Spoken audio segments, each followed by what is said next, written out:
최근에 김포 골드라인 혼잡도 문제가 이슈화되면서 여러가지 해결책들이 제시되었습니다. 수륙 양용버스에 리버버스까지 온갖 해결 방안들이 나왔는데요. 일단은 김포의 걸포북변역에서 김포공항까지를 잇는 70번 버스가 대폭 증편됐고요. 또 김포공항으로 향하는 도로에 가변차로 형태로 버스 전용 차로를 놓는 걸로 급한 불을 끄려는 것 같습니다.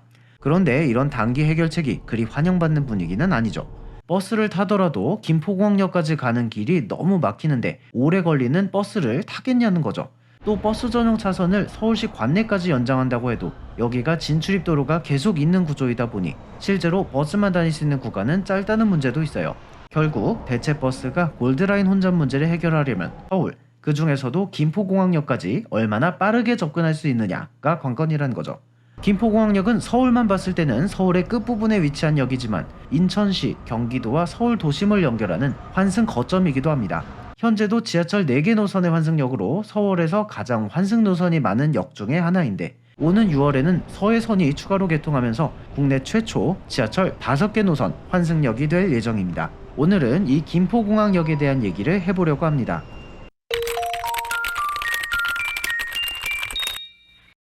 안녕하세요, 전차라떼입니다.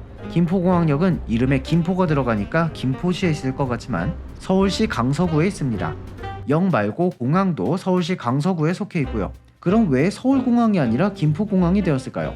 여기가 원래는 김포 땅이었습니다. 김포공항이 서울에 편입된 건 1963년, 이른바 서울 대확장 때이죠. 하나 더 특이한 점은 김포 골드라인의 역 이름 중 김포라는 지명이 메인으로 들어가는 역이 김포공항역 하나뿐인데 정작 이 역은 유일하게 김포시 바깥에 있는 역이라는 점입니다. 김포공항역이 맨 처음 생긴 건 1996년 5호선 방화에서 까치산 구간이 개통될 때였습니다.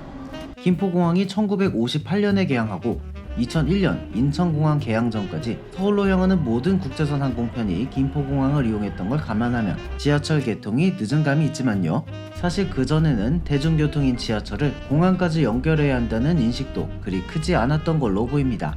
해외여행의 전면 자유화가 1988년에 시행되고 그전에는 비즈니스나 유학, 나라에서 허가를 받은 극소수의 사람들만 여권 발급이 가능할 정도로 해외여행을 가는 게 흔하지 않았으니까요.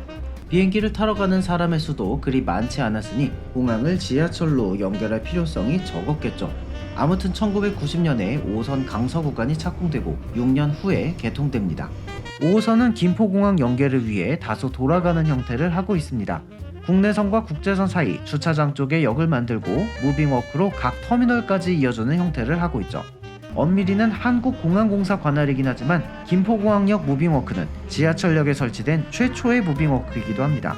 1999년에는 부평역 환승통로에 2000년에는 이수역, 석계역, 삼각지역 등이 개통과 함께 무빙워크 운영을 시작하면서 지금은 흔히 볼 수 있는 물건이 되었죠. 김포공항역의 두 번째 노선은 2007년에 개통한 공항철도입니다.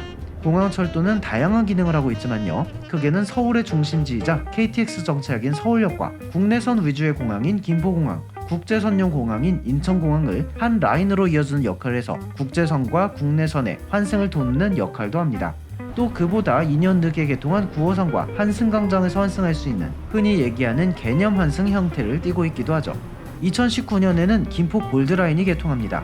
골드라인의 혼잡도 문제와 관련해서는 저번 영상을 참고해주시고 골드라인 개통과 함께 김포공항역은 지하철 4개 노선이 환승하는 거대한 환승역이 됩니다. 현재 4개 노선 환승역은 김포공항역과 서울역, 공덕역, 왕십리역, 청량리역까지 서울에 총 5개가 존재하죠. 또 김포공항역은 승객의 이동 흐름으로 봤을 때 인천 북부와 김포, 강북과 강남 방향, 양천구 방향으로 노선이 교차하는 역입니다. 출근 시간대를 예로 들면 서울 바깥에서 서울로 향하는 수요는 크게 6가지의 경로가 만들어지는데 그 중에서도 김포 골드라인과 9호선 급행은 김포공항역이 출발역이자 종착역이기 때문에 인천 북부에서 강북으로 가는 즉 공항철도만으로 이동하는 승객을 제외하면 김포공항역에서 무조건 환승을 해야 하죠. 과거 경인선과 경부선에서 실어온 승객을 강북과 강남으로 환승시켜주는 관문 역할을 했던 7호선이 없던 당시의 신도림역의 독점적인 포지션과도 비슷하다고 볼 수 있습니다.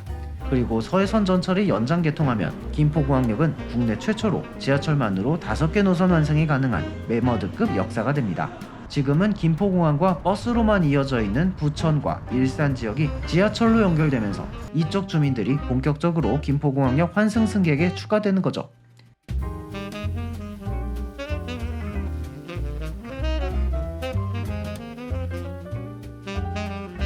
김포공항역은 일명 개념 환승역으로 유명합니다. 환승역마다 갈아타는 난이도가 조금씩 다른데 이 중에 가장 쉬운 환승 형태는 역시 계단을 오르내리지 않고 같은 승강장에서 갈아탈 수 있는 경우겠죠. 개념 환승역의 대표적인 예가 1, 4호선 환승역인 금정역입니다. 같은 방향이기만 하면 열차에 내린 후에 바로 눈앞에 있는 열차를 이용하면 되는, 열차 타이밍만 맞다면 3초 안에 환승할 수 있는 일명 3초 환승이 가능한 역이기도 하죠. 김포공항역도 개념 환승역으로 유명하기는 합니다. 9호선과 공항철도는 노선 구상 단계에서부터 한 세트처럼 계획되었고 역 자체도 통합 역사로 건설되어서 공항철도를 개통할 때 이미 9호선 쪽까지 공사가 완료된 상태였죠. 인천 쪽에서 온 승객들이 9호선을 타고 여의도나 강남 방향으로 쉽게 환승할 수 있도록 동일원 환승이 채택되었습니다. 그런데 김포공항역의 개념 환승은 여기까지예요. 특히 제일 환승이 빡센 건 5호선입니다. 9호선이랑 공항철도까지만 있을 때는 그래도 좀 나았는데 김포 골드라인이 문제예요. 김포 골드라인 환승 통로는 지하 2층으로 이어집니다. 문제는 지하 2층에는 5호선 방화 방향 승강장만 연결되어 있고 김포 골드라인에서 5호선 도심 방향으로 가려면 환승 게이트를 찍고 지하 3층으로 내려가서 뒤로 돌아서 직진한 다음 다시 위로 올라가야 하거든요. 동선 자체도 빙빙 도는 데다가 환승 게이트를 2번 지나야 하고 또 중간에 거쳐야 하는 9호선 공항철도 승강장도 사람이 많다 보니 초행길이라면 길을 한 번에 찾는 게 불가능에 가까울 정도입니다. 문제는 이 동선상에 서해선 환승이 추가된다는 점입니다. 별도의 영상으로 다룰 예정이지만 서해선 김포공항역은 원래 남부순환로 쪽으로 기존 지하철역과 떨어진 곳에 설치될 예정이었습니다. 하지만 환승 거리를 줄이기 위해 기존 김포공항역과 가까운 쪽으로 위치가 변경되어서 공사가 이뤄졌고요. 서해선 환승 통로는 김포공항역 지하 2층에 김포 골드라인 환승 통로에 연결되어 있습니다. 공사 과정에서 기존의 골드라인 환승 통로를 넓히긴 했지만요. 지금도 복잡한 골드라인 환승 통로 중간에 서해선 통로가 십자 형태로 교차하게 됩니다. 현재도 9호선, 공항철도, 김포 골드라인, 5호선 방화 방향 승객까지 모두 집중돼서 복잡한 지하 2층에 동선이 너무 집중되는 거 아닌가 싶기는 합니다. 사방에서 승객이 쏟아져 나와서 복잡한 신도림역 대합실 같은 모습이 벌어지진 않을까 싶습니다. 오늘 전철할 때 이야기는 여기까지입니다. 구독과 좋아요 눌러주시고요. 저는 다음 영상에서 다시 찾아뵙겠습니다. 고맙습니다.